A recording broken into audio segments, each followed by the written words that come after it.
Hey guys, it's Ash with Tap Napper Snap, and today's video is going to focus on the importance of the tap.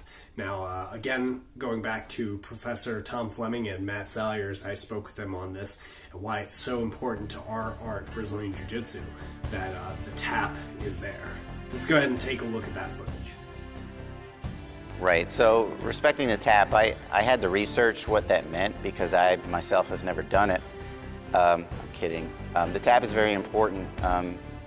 Understanding when to tap is very important, and what happens is when new people come in, they don't necessarily understand what their limitations are. When their arm's extended, they don't know that they should tap earlier than what they do, and then something bad could happen. So it's really on, you know, the people who have been here a little bit longer, paying attention to what's going on, paying attention to not only what you're doing in your submissions and your movements, but understanding and paying attention to your partner and understanding that their limitations may be a little bit less than what they think they are at the moment, and you know, letting go of that a little bit earlier or pulling it a little bit slower.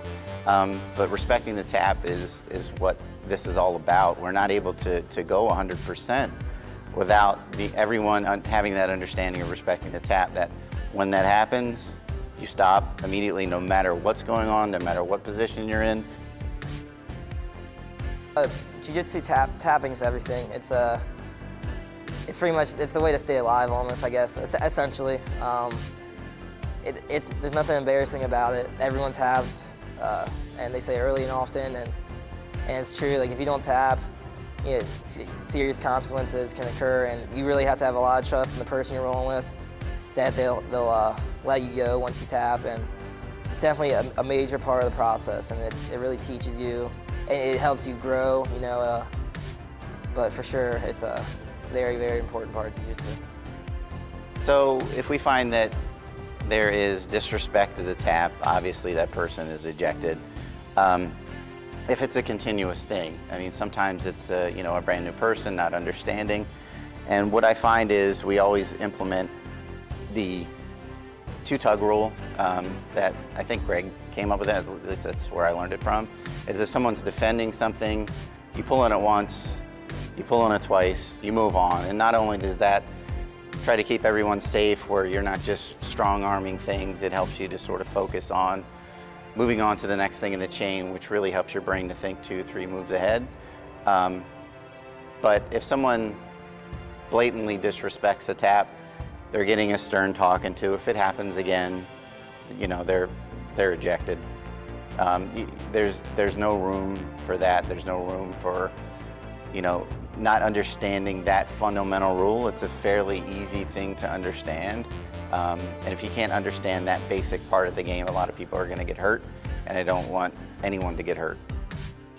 Now, to me, the reason why the tap is so important is because, unlike other martial arts, we spar, or we roll as it is, you know, at least half the class, and with that, we go with full intensity most of the time. We can go for a Kimura or an armbar or a choke, and we know that our partner is going to stop if it gets too much or too intense for us. And our partner is placing that same trust into us.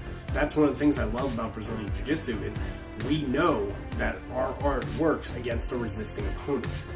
Karate, Taekwondo, you know, I've done Taekwondo when I was a kid, and you can't hit somebody with full intensity, not without a lot of padding on or, basically limiting yourself. Whereas in Jiu-Jitsu, we test on a resisting opponent all the time, you know. So with that, that is why the tap is so important to me.